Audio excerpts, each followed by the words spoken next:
Hey, Inner Circle. I just want to give you a quick introduction for Scott Goldsmith. He's going to be a new moderator for our group, and I wanted to show him and anyone else a refresher on how to approve people to be in our group. So this is what our group looks like on the computer, and right here you can see that 4 people want to join. And I can only do this type of video on a computer, so I can't show you how it's going to look on your phone. Your phone is going to look a little different. So you click right here where it says people want to join, and some names are going to come up. All right. Now everyone who joins is sent 3 questions. Unfortunately, different phones don't show those questions very well.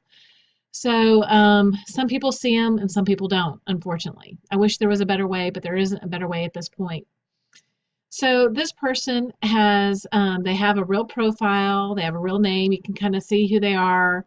They've answered all 3 of the questions. So he's very simple. You just approve him.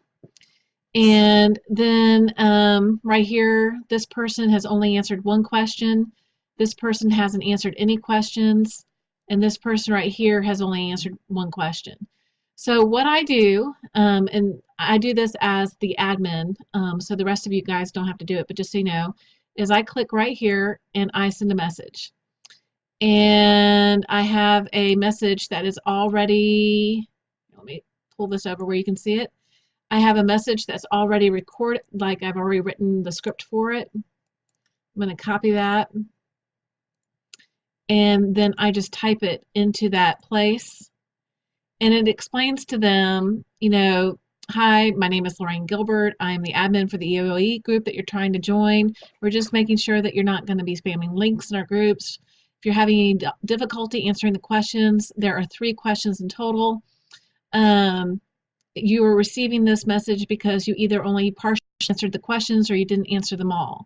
And then I list the questions again along with a link that they can actually go to read the pinned post.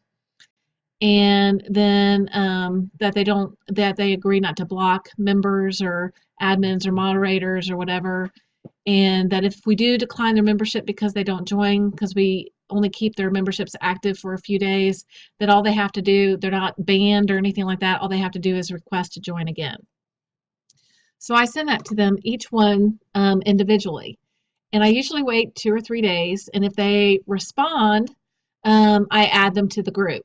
Okay, if I can figure out that they're not trying to spam anybody and things like that, then I add them to the group. If they don't respond, then I simply just decline their membership and they can request again. Okay, and then I post the fact that we asked 3 questions in the About section of our group, and I also do it on our main page, the EOE eosinophil esophagitis page. I put that there's 3 questions and periodically post about that as well. All right, so they will know about it. All right, so let's say you've added somebody to the group, and now you can't remember who you added because it's been a minute or whatever. So you just go over here to each group, and you can go to admin activity right here, and then you can see that I just approved Mike Hims to be a part of our group. And what I do is I just copy it right there, okay? And then you go to discussion, and they just changed everything again. So right now there's 2 announcements, and this is the pinned post that we've all seen over and over and over again. So I'm going to move this back over here so you guys can see this right here.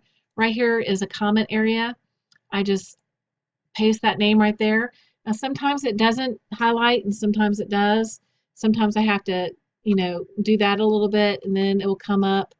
But then I just highlight that person's name so they get tagged on the post, and I press enter, and then that person is going to get notified that they have been tagged in a post, and they'll be able to see the pinned post and all that kind of stuff right there. So if you click on it, you can see all. Facebook is making some changes right now, so it gets to be, but you can see that there's 1,196 comments right there, and he was just added on the last one. All right, so I'm not sure how that's going to happen right there if I do this, but let's see if we can find where I just added him. Facebook's making changes right now. So you can just see right there. Now, if you have difficulty adding someone, and Carrie is, you know, nothing. Carrie's doing awesome. I don't know what I would do without her. She's helped me so much. So this is nothing against her. But if she can't get the name to highlight, all she does to help me out is she just types in the name, and I can see it's not highlighted that he has not been actually tagged on the post. So I just go behind her when I'm on my computer and I type in his name, and there he is, Brian Green, and I put it in there and tag him. All right. But now I want to show you something. Even though I tagged him and went ahead and added him, he does not have a picture photo. And I can see that right here that he was added by his wife. So maybe he's not on Facebook very much and he's just here for a little bit of information. So that's probably okay. But I'm very leery about anybody who doesn't have a Facebook photo. A lot of times I will delete them and not even add them to the group without even questioning them or sending them a message. Because I figure if they don't have a Facebook photo, that they're probably spammers and not really real people. So that's kind of the deal with that. But every once in a while, we have someone who's just very, very private and doesn't like to have any information out there. So that's a little bit of information about our group and how to approve members. And as a moderator, what we really want you to do is just kind of be active in the group. If you see somebody being on or being really judgmental or giving somebody grief, we want to stop that. And, you know, if we see anybody trying to sell products, like I saw somebody today making a comment about Melanuka and all her products are gluten-free and that kind of thing, and message me for information, I delete those kind of posts. You know, and if it becomes a real habit where somebody's doing it a lot, then I would private message them personally and get involved in that. And you can always get me involved in that if you'd like. But we try not to let people be spammed. We do have a few research groups that do post. I ask them not to post more than once or twice a week. But research is important to EOE, and unfortunately, research takes money. So I'm not totally opposed to them asking for valid research information or donations or whatever. So that's a little bit about the group.